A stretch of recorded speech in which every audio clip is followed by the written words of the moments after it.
po jako akawuwo. Mu bimu ku bizibu ebisinze okukosa abantu mu mbeera ey'omuggalo bwe butabanguko maka nga buno okusinga bubadde buva ku mbeera ey'obwavu olw'abantu omwami n'omukyala okusiiba waka ng'ate balina ebyetaago. It impacts the entire family when the mother is empowered. And so we feel that's very, very important to make sure the women are empowered and have skills and are helping support their families. Embeera eno yewalirizza Judy nga musomesa mukugu okuva mu ggwanga lya Amerika okukubiriza abakyala okwenyigira ennyo mu kukola naddala eby'emirimu gy'omutwe nga kyakubayamba n'okubisomesa abaana okulaba nga babeera ba mugaso maka. Makes the biggest impact on the family when the woman in the family, the mother, is empowered. Many times she's a single mom with her children and they don't have a lot of money or ways to make money. And so we want to give them skills. Ono ng'asinziira ku mukolo gw'okutongoza ekifo ky'okusomesezaamu abakyala emirimu gy'omutwe omuli okutunga, okusiba enviiriko n'emirimu emirala ng'asinzidde bwayise ekkanisa ya Bwayise Worship Center mu zooni y'e Nakamiro ng'ono ali wamu n'abasumba ab'enjawulo ko n'abakulembeze b'abakyala mu kitundu. Jodi agamba nti ensi okukula kye kiseera abakyala bateekebwe ku mwanjo mu by'enkulaakulana kubanga abakyala babeera bakozi beesigwa ate nga bakola ky'amaanyi mu ntambuza y'amaka.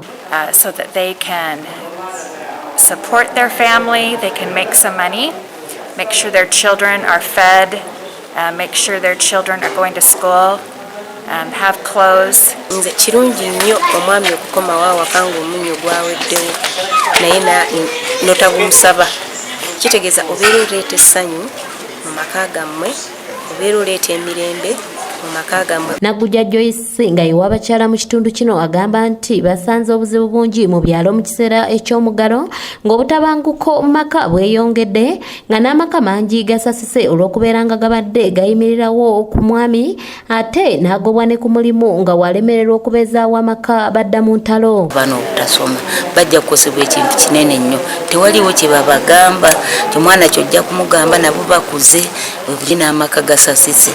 Lockdown ensasisa amaka buli omu naleka munne ne batandika kukola byabwe naye nga kiyamba ye yekka omukyala naye kiyamba n'abaana bazaala, kiyamba n'omwami we, kiyamba n'abantu babeeramu. Ate abakyala bantu bakozi, bantu bakakaalukanye. Abakulembeze abalala nga bakulembeddwamu abasumba Jude Kikonyogo awamu ne Harold Kikonyogo batubulidde omugaso gw'omukyala ko n'omwami bonna nga bakola era ne bavumirira n'abaami abagaana abakyala baabwe okukola. Emirembe ejjedda nti mukazi musibira abeera awo nga talina kyakola, bakazi tebalina mugaso. Abakazi balina omugaso. Omukyala wa omukisa guno nga weguzze mukkiriza agenda ayika obukugu ate omuzeemu amaanyi. Ate abasogozi b'omwenge gwa KDB KYARENGA TONTO nga bakulembeddwamu kitunzi wa kampuni eno Shoman Segawa bagabye ebirabo eri abawanguzi ab'enjawulo omuli akawunga, omuceere, TV ko n'ebirala. Yamani tuli wano Kirinnya Namataba ambasada wa KDB KYARENGA TONTO tugenda maaso nga tupepeta kyalo ku kyalo bwe tukusanga ng'onywedde KYARENGA TONTO nga mukasanikirako mulimu ekirabo tukikuweerawo. Olwaleero tuli Kirinnya Namataba omuyaye yawangudde TV ye muyina waneno simanyi muzi ndaba wansi ka sementi kamulidde dda mutwe mu nviiri yonna sementi gyali omuyaya ayina ekisa yawangudde TV tusanze okulaba basaba mu KDB KYARENGA TONTO TV yaffe gye wawangudde yeeno abantu bamulire nti owangudde TV okuva mu KDB KYARENGA TONTO kulusi wawaluka. Bano batalaaza ebitundu by'e Wantoni Mukono, Seeta, Bweyogerere wamu n'ewalala nga buli we basanga balina obusaanikira obulimu ebirabo bya KDB KYARENGA TONTO nga babibaweerawo. Wenyina wano babodaboda anti omulaba babodaboda tebajjako erementi bamaze tomukwasaganya n'ekyola ya KDB KYARENGA TONTO yanzi stage anti mutegedde omuceere guguno omuyaya afuddewo nagwo ku luusi olwo balamu promotion bwe tulikwata omuceere gwogedde weyagale.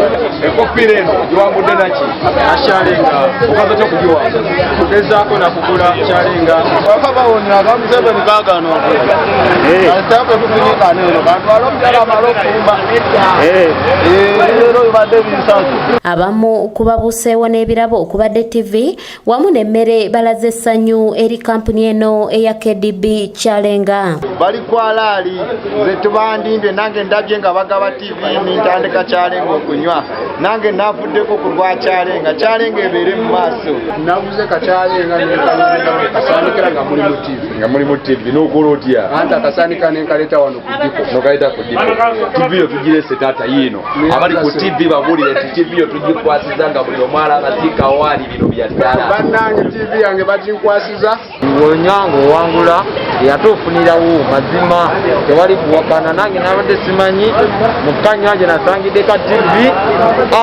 mukyerabiddeko ntino bya ddala leero kasitoma waffe omu asobodde okuwangula TV tulinamu obuwunga Kanyike Kevinizi yakusakidde eggulire lino ku lwa ABS television mpangudde n'ennyama alimu n'omuceeri